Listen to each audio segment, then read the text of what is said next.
And before we finish on them, given what you know now about Arteta and about this Arsenal team, do you, never mind the Bayern game, but in broad terms, do you trust them to recover from this? Oh, you have to trust them. You have to, I think, they have to call upon last season's experiences. They weren't in the Champions League last season, but they were in this position where they got beat in games where they thought they would win, where they dropped points that people didn't think they would. And now it's how you get back on the bike, because they're not out of the title race. It's going to be tough because of Manchester City and what they are. But it's how they recover. You can finish second to this Manchester City team. It's how you finish second. Last season, we know how they finished second. This season, if they finish second or even third, if Liverpool somehow get up there as well, then they've got to make sure they do it in a better way.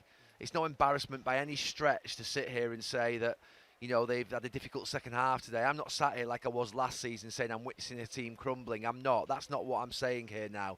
I'm saying that they come up against a very, very shrewd team in that second half, and they got found out a little bit.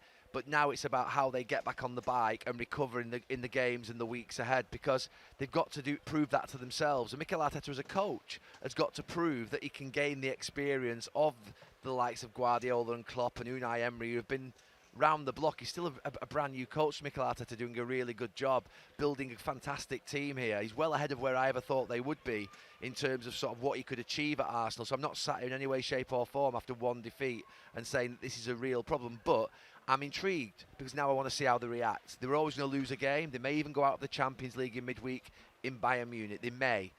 But then, how are you next weekend? How are you the weekend after in that North London derby? Big weeks ahead for Arsenal. Lots to look at. Lots to be interested in. And yeah, they're further than they were ahead where they were last season. But now, it's going to be all eyes on them in the next week or two.